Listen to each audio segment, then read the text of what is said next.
Maintenant, on est en route vers le volcan. On en voit depuis quelques jours autour d'Antigua, mais là, David nous amène là. Parle-nous un peu de la journée. Qu'est-ce qu'on va voir? Bon, bien aujourd'hui, on se dirige vers Lac Atitlan, qui est une des merveilles du Guatemala. Ouais. On va être sur des routes bien tranquilles, un mélange de routes pavées puis de routes de terre aujourd'hui. En ce moment, on est à 7500 pieds d'altitude.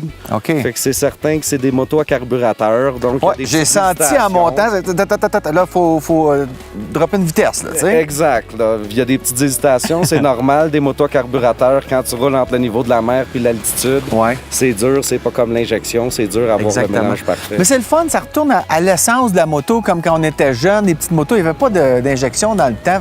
Il faut gérer son moteur, il faut gérer son injection.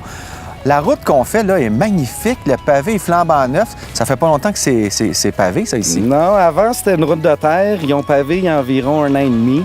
On était déçus un peu au début quand on a vu qu'ils faisaient l'asphalte. Ouais. Mais en réalité, il y a tellement pas de trafic, il y a tellement de courbes qu'on l'apprécie beaucoup. C'est une belle route. Moi, je l'ai pas mal apprécié ce matin, capable de pencher un peu. Ça réveille avec la musique dans le Sénat.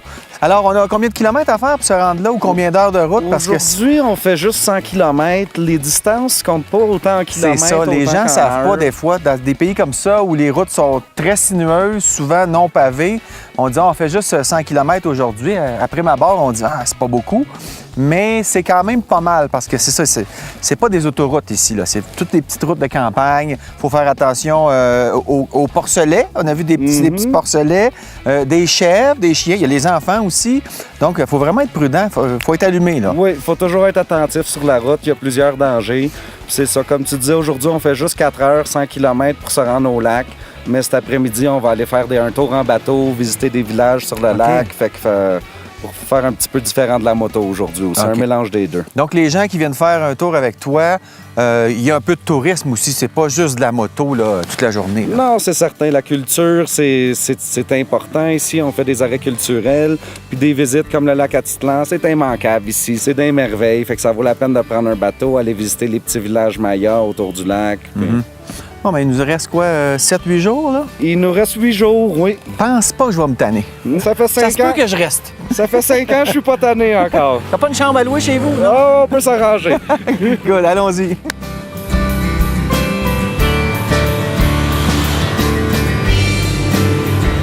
La mode ici, comme dans bien d'autres pays, c'est de pimper les tuk-tuk. Et là, on vient d'en voir un qui est vraiment hallucinant.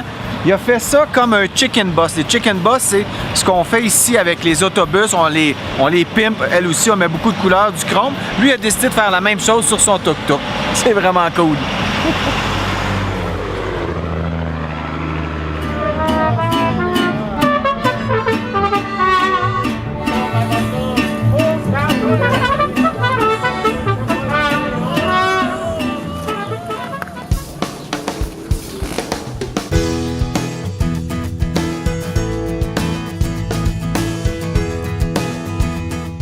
Au détour de la route, on arrive devant le lac Atitlan. C'est magnifique, c'est vraiment saisissant tellement c'est beau. En plus, aujourd'hui, c'est pas très clair.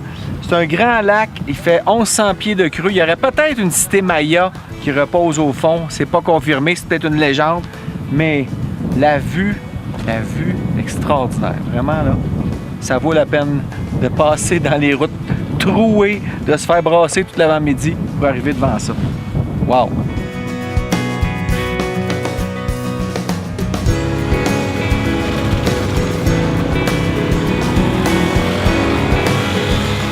J'ai commencé à faire de la moto d'aventure parce que, d'abord, j'avais fait pas mal le tour des routes à faire au Québec.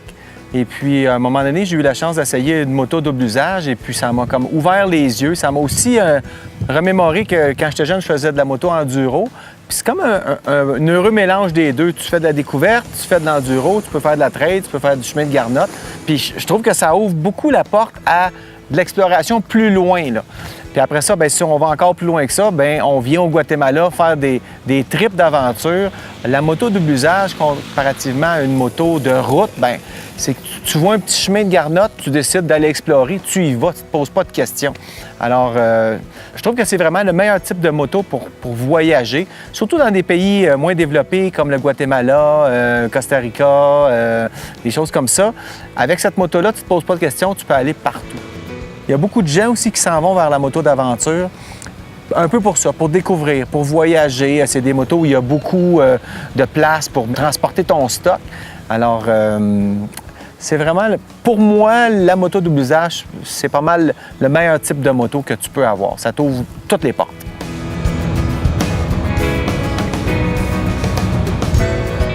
On vient de finir notre randonnée de la journée. C'est une petite ride aujourd'hui, à peu près 100 km. Très sinueux, beaucoup de trous. On a en fait franchi des montagnes. On est allé voir le lac Atitlan.